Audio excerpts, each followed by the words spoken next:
Welcome to another episode of Fight the Burnout. Today we have Gail Swift, who runs Plans to Prosper, a coaching business, which is awesome. So as usual, I'm going to let Gail take it away from me. Tell us a little bit about herself, tell us some backstory, who she is, what she does, and even some experiences of burnout so that we can crack straight into it.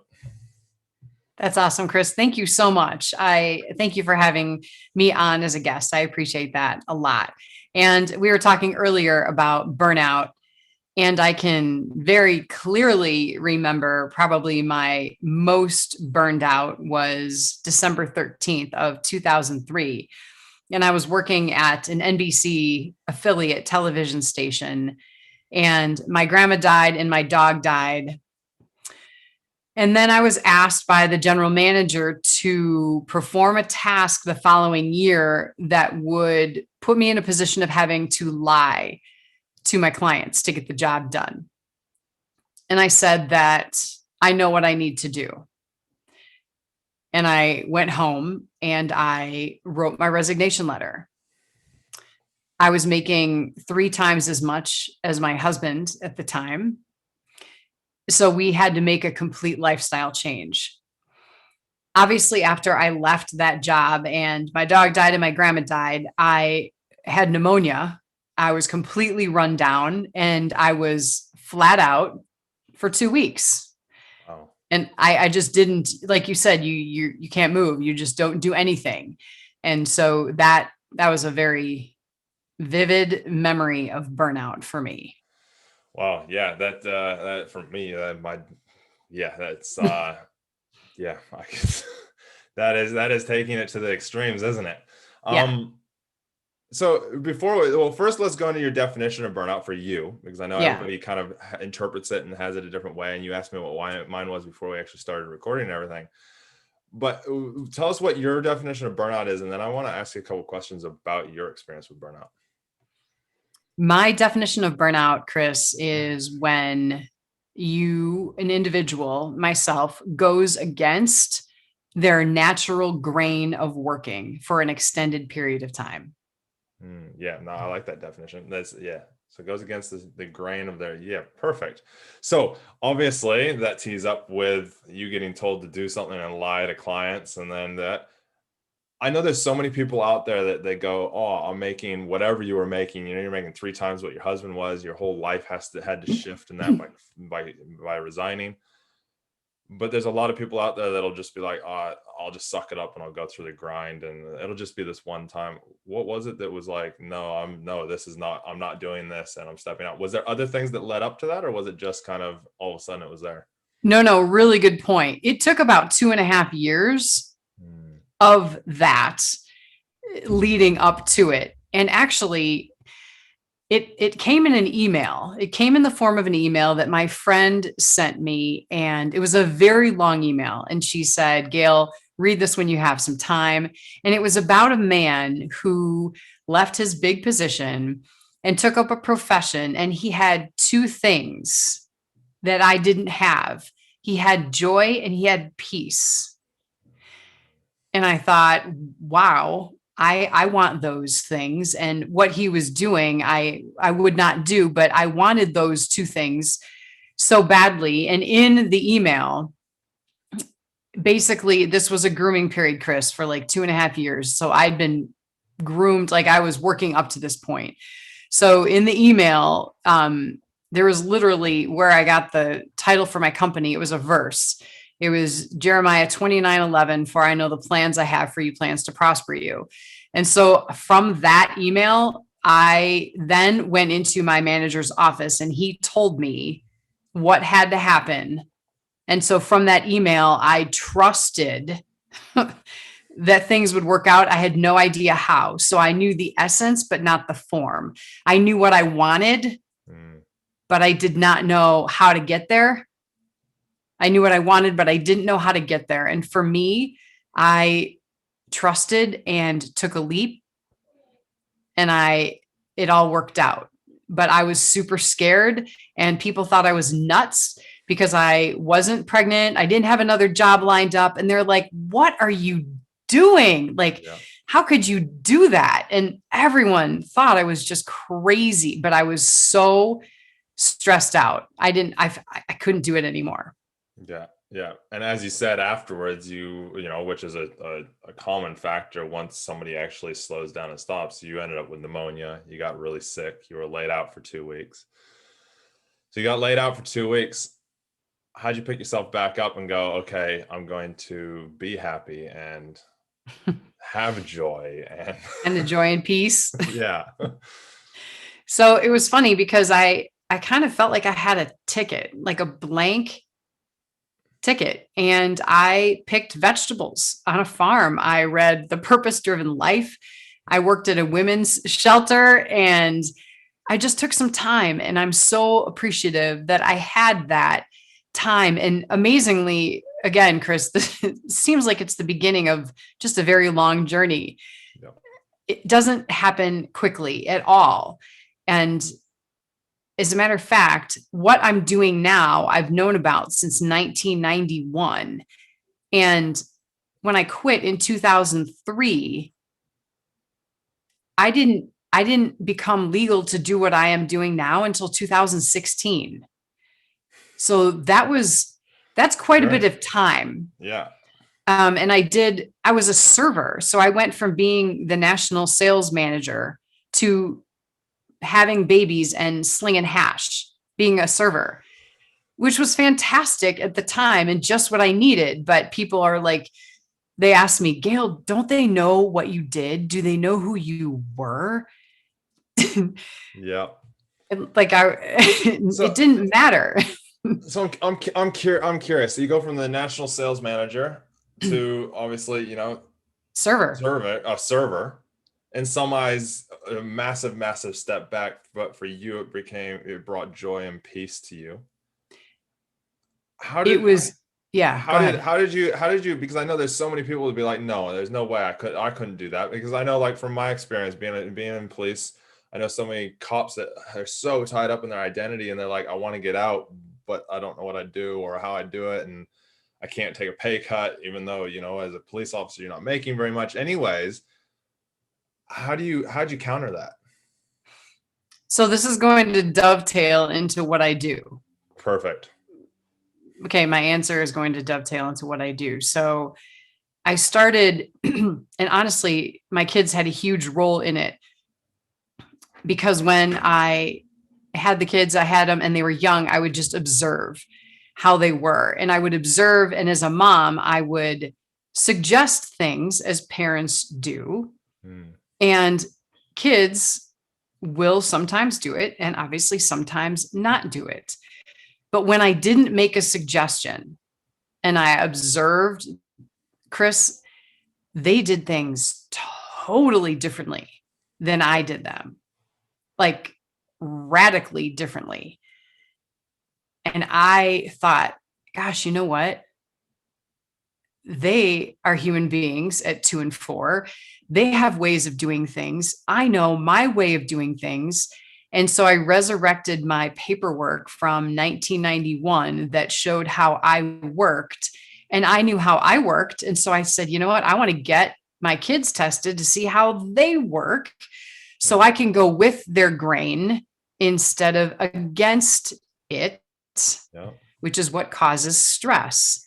So at the time, they were not able to get a test until they were in a 4th grade reading level. So that was like 11 years old. And that felt like 100 years. But as far as how I found joy and peace, I revisited how I worked and daily continued to step into that last minute characteristic and trait that I have, and doing things randomly and not justifying why I'm doing something, and just doing it and not apologizing because it might be done a different way. So it took years, and it's still a work in progress. I'm not ever arriving, in my opinion. I just apologize a lot less. Yeah. And I'm not doing anything wrong. I'm just doing things differently. But it started obviously really with my kids. That's awesome. So your kids obviously helped you identify it, but you had actually you already knew what you Yes. needed to do from 91.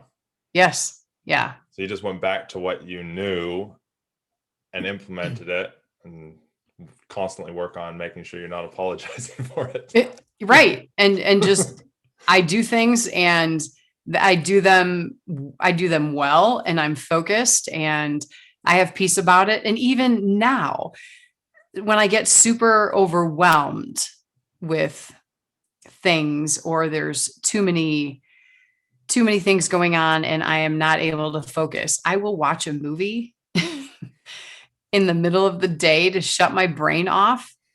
And 10 out of 10 times when I'm done with that movie, I'll have the answer. That's awesome. I say this all the time to clients, to people that I'm talking to all the time. And literally, I'm going into, as viewers already know, I'm going into a new industry from doing my police prep stuff. I'm adding on, the financial advising, like I talked with you, and I was talking to the brokerage today with this stuff, and I was talking to the owner, one of the owners of it. And I was like, I'm all about, making sure that, you take a break sometimes, step back from things so you can then come forward and actually advance on it. And it's awesome to hear that, like you said, I'll sometimes just sit down and watch a movie in the middle of the day. Some people will be like, no, I got to keep pushing, and it's like trying to push through mud. Sometimes you got to stop and go, okay, cool. Or quicksand. What do they say to do if you ever get in quicksand? Stop moving. So true, Chris. Stop So moving true. and figure out what you're going to supposed to, as a cop, it used to be the same thing. You don't just run Right. into a situation. You arrive and you go, okay, cool. Where are the threats? What's going on? How do we overcome this? What's the highest risk? Where do you need to be the most, and analyze it for a second. And the better, and the more and more you do it, the better and better you get it. So obviously, so you do your best not to apologize. You sometimes just take a break. What other tools and other things that have you learned from experiencing this massive burnout that you use to overcome that, or even now prevent yourself from getting back to that stage?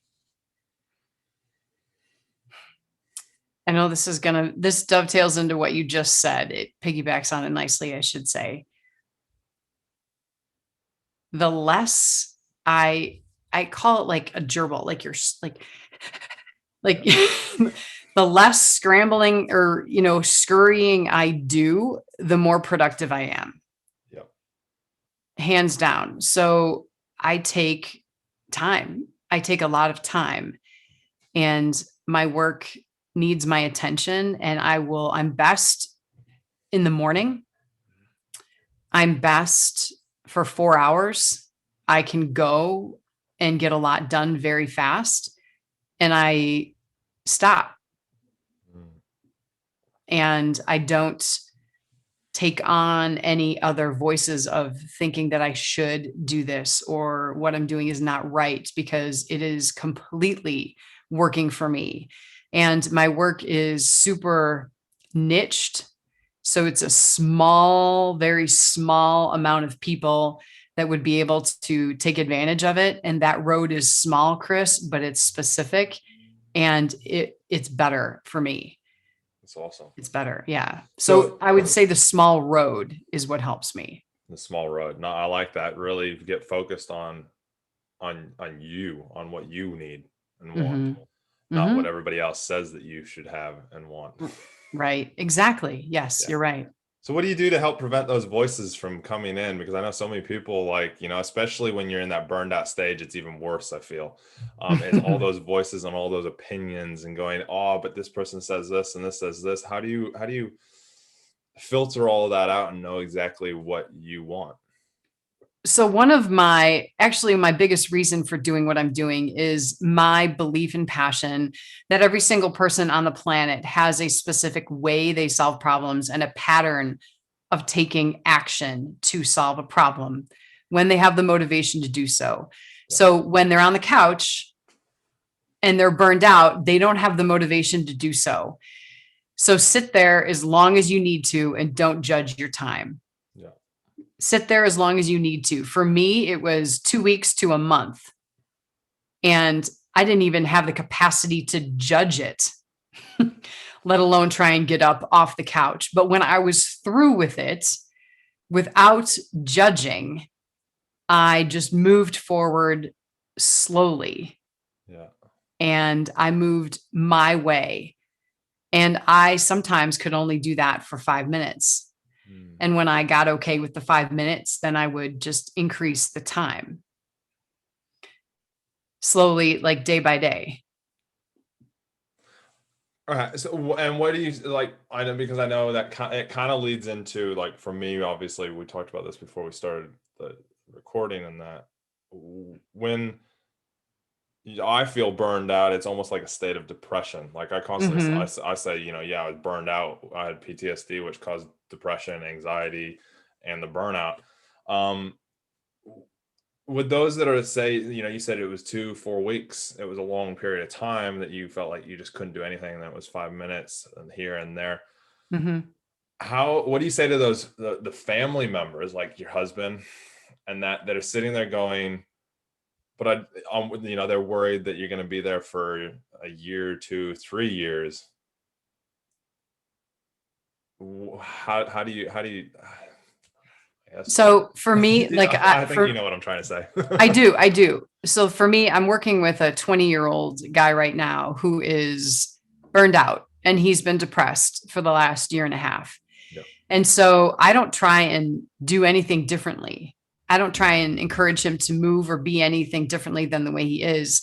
I have to meet him where he's at and accept where he is right now. But when I work with him and I know how he works, so I know his pattern, so I will say, when you're ready, Yeah. when you're ready, when you are motivated, or when this happens, this is how you will naturally solve a problem. And so I will give him things to do that are in his lane.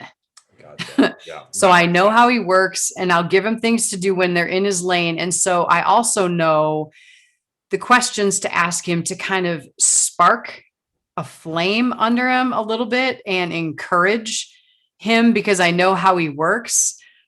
And he's never heard this about him before. He's never heard any affirmation about these talents that he has. And so I use that number and I use the questions as motivation, and he loves it. And I'm not asking him to be or do anything differently than where he already is. Mm. And that helps a lot. But when I have asked him to do things from session to session, he does them gladly because they're right in line with how he naturally works. Yeah, that's awesome. Yeah, no, yeah, cool. So that gives some people some ideas, figure out how, like, I'm thinking, like, I've got an image in my head of, a couple that, like, one's burned out, so burned out that they just don't even want to get off the couch, they're not doing anything. I think of myself back in the day when I didn't recognize it.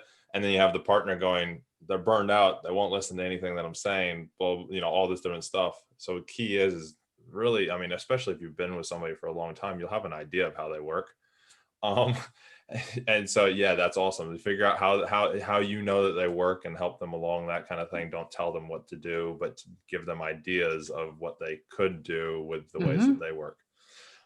Did I get that right? You did. Perfect. Yes. Okay.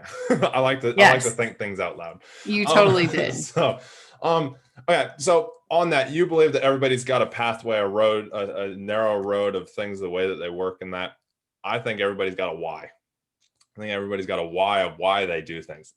I think they're kind of in the same similar lines.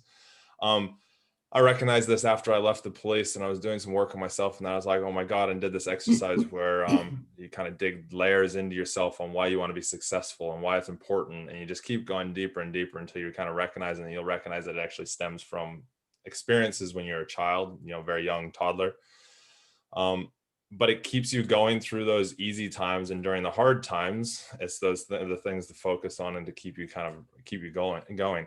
My why, as everybody knows that listens to these, is that I want to prevent pain in others. I want to help people prevent pain in any way that I possibly can. Why this podcast was started: give people knowledge so they can create less pain in their lives. Stems from my parents fighting when I was a kid, just having arguments and not wanting to see it. My brother getting bullied, not wanting to see it. What would you say your why is, Gail? Hmm.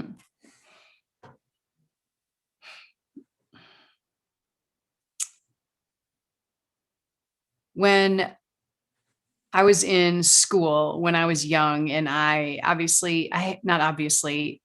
have very random thoughts. I have a lot of things going on. I get bored easily.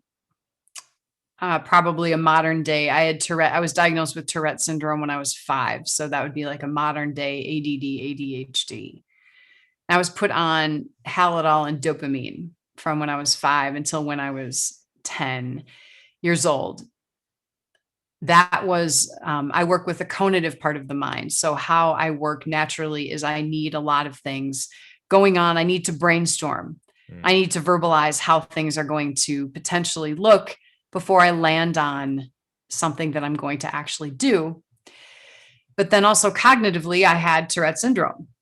So I would twitch and tick and get made fun of and sent to the principal's office a lot.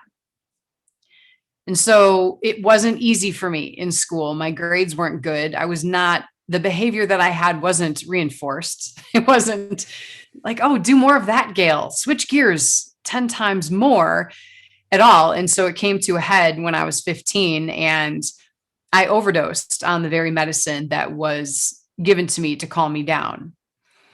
And I took 4 times the lethal amount of medicine.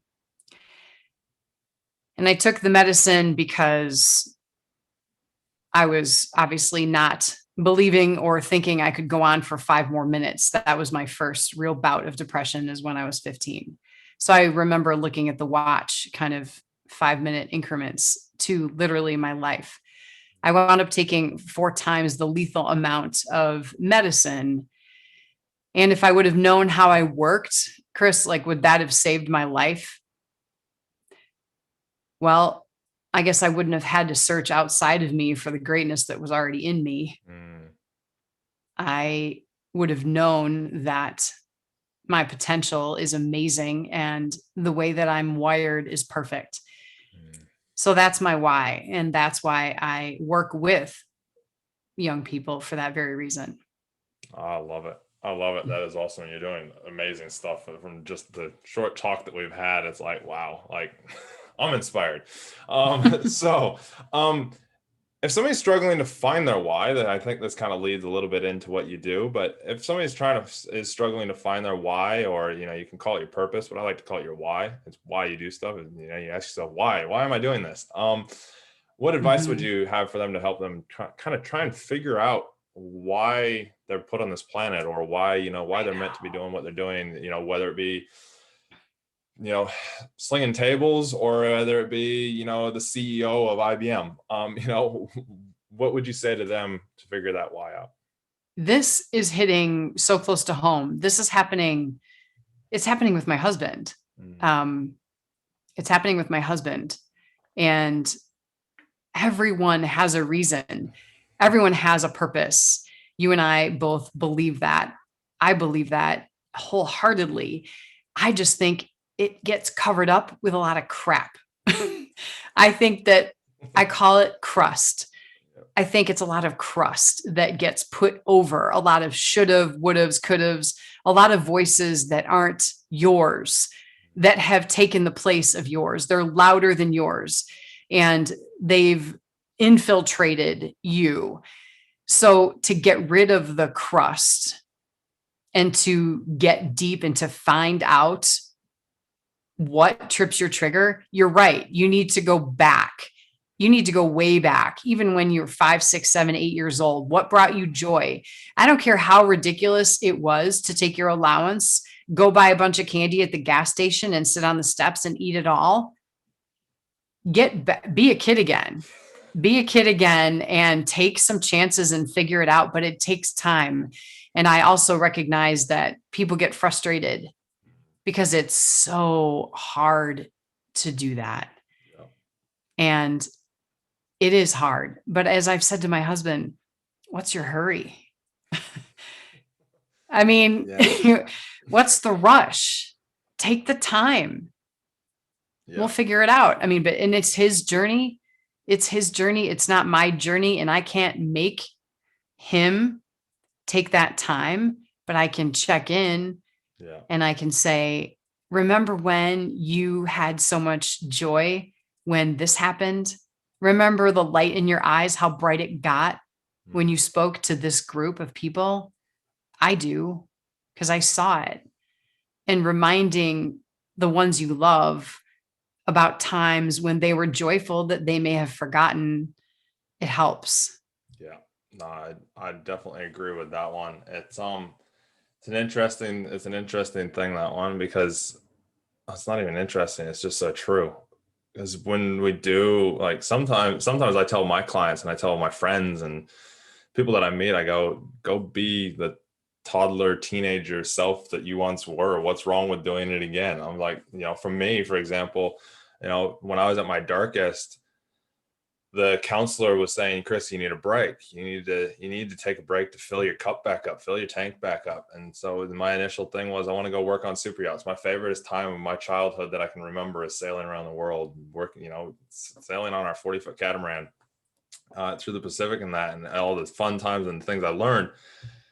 And so I was like, oh, I'll go work on super. And then I was like, no, I'll be working. I need to take an actual break. I loved, before that, we traveled across country before we left to go to the state. And so I was like, I love that. I want to go do that. So that's what I Mhm. did. Luckily, I was in the financial position that I was able to. So I went and took 2 months, bought a motorcycle and camped around the US, forcing myself to interact and talk with people and be me again. And so, I just wanted to bring that attention and share that story with yourself. And people have heard it before, but it's so important to do the things that light you up, isn't it? And the other thing I recognize about what you just said, Chris, is that you did that. Yeah. Like you remembered what brought you joy and you did that. No one made you do it. No. That's So it. true. It's internal. It's completely internal. Mm.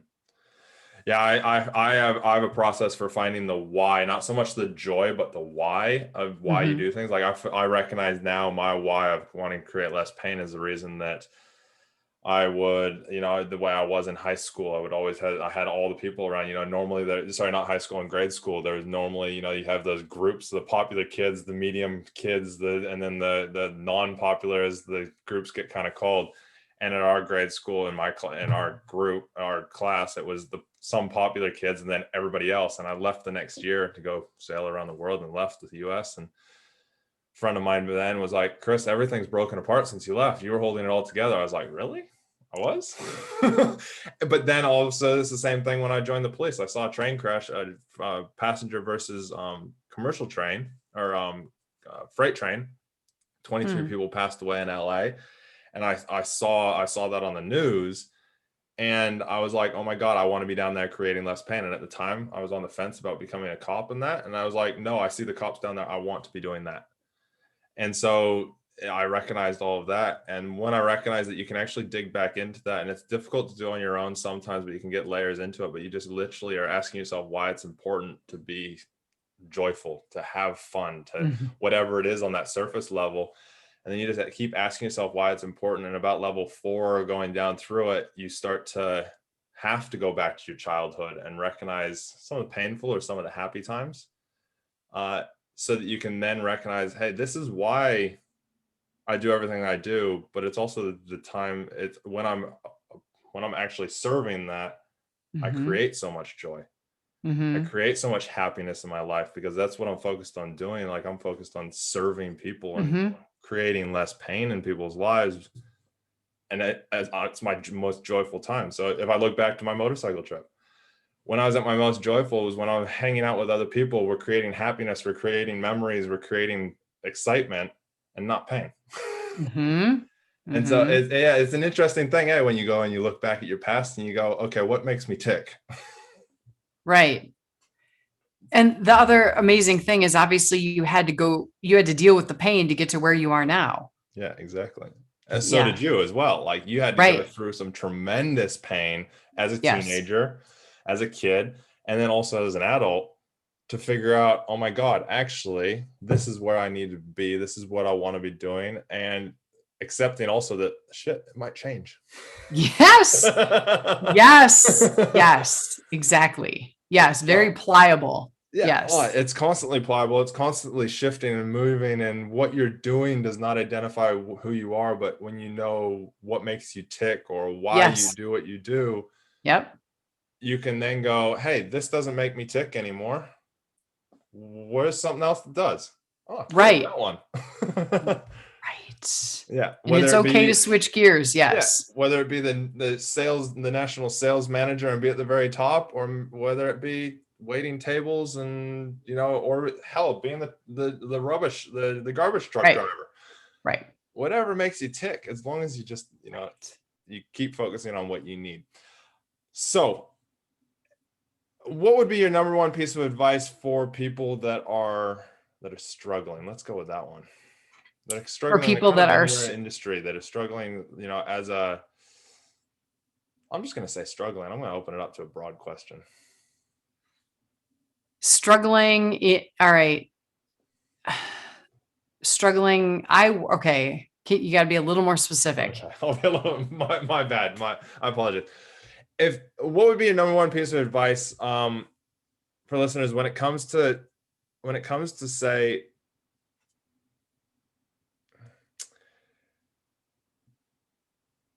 being happy?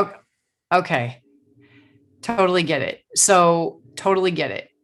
And I would say, stay in your lane. Stay in your lane.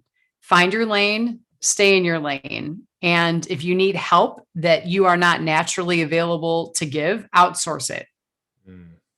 And don't give it a second thought. So for example, I don't need to finish everything I start. I don't need to have, whatever, an amazing, whatever the case may be. So I'll hire people to do that particular job. Know where and when you are most amazing and have other people fill in the blanks. I love it. Yeah. Know what you're good at. Fill in the blanks with everybody else. Right. Awesome. Because other people are good at things too. And you'll use that talent for your business, or to help yourself, or to help your team and your company. Yeah. I love that. So Gail, obviously this leads us into what you do. Obviously people can reach out to us at Fight the Burnout, but if somebody resonates with you, because I know everybody resonates with somebody differently, Sure. Even if you're teaching the same exact thing, one person's going to like one person, you feel like they can work with somebody more than the other one. So if somebody wants to get a hold of you, obviously we'll put the links and everything in the description of the down below. Both on YouTube as well as on all the podcast platforms that are out there that we're part of.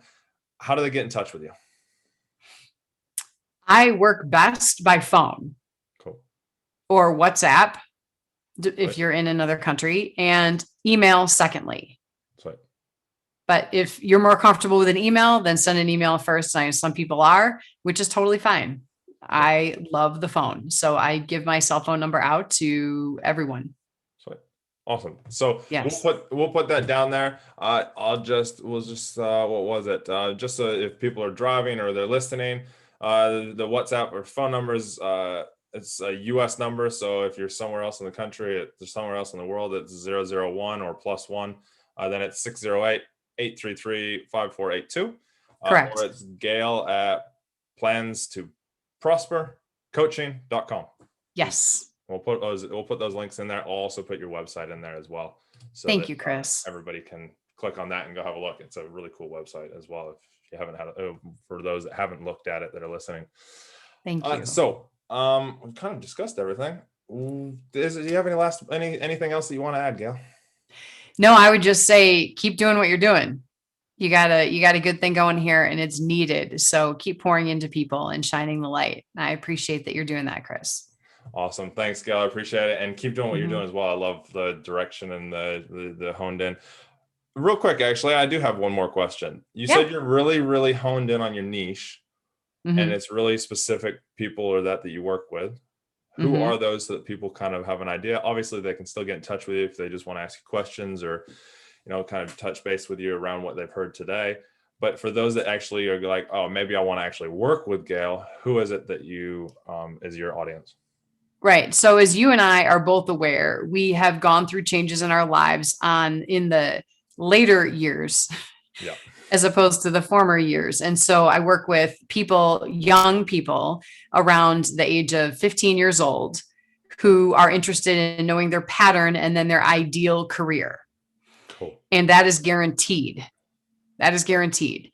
So not a dime would be wasted on college. But then people like you and I, when we were going through it and wondering, where do I fit in? What are my talents? Those people that are done doing what they're doing and want to do something else, that's a perfect place to land as well. To know your pattern and then know your ideal career, again, guaranteed. Now, putting you in that career is up to yourself, but I can certainly give you the top 10 careers easily that are directly in line with how you are naturally wired. I love it. I love it. I wish, yeah, no, that's perfect. Yeah. Yeah. I don't think we need to say a whole lot more. Anybody who's Okay. later in life knows that if they had been learned that stuff when they were 15, it would have been amazing. And they, yeah, wouldn't have wasted as much money, especially in the US on university. Right. But yeah, cool. Perfect. So if anybody wants to reach out to Gail, links are down below. But obviously, as we always say, we started this podcast so that you got knowledge, you got information from people of all walks of life. So if there is somebody that you want us to talk to, reach out, let us know.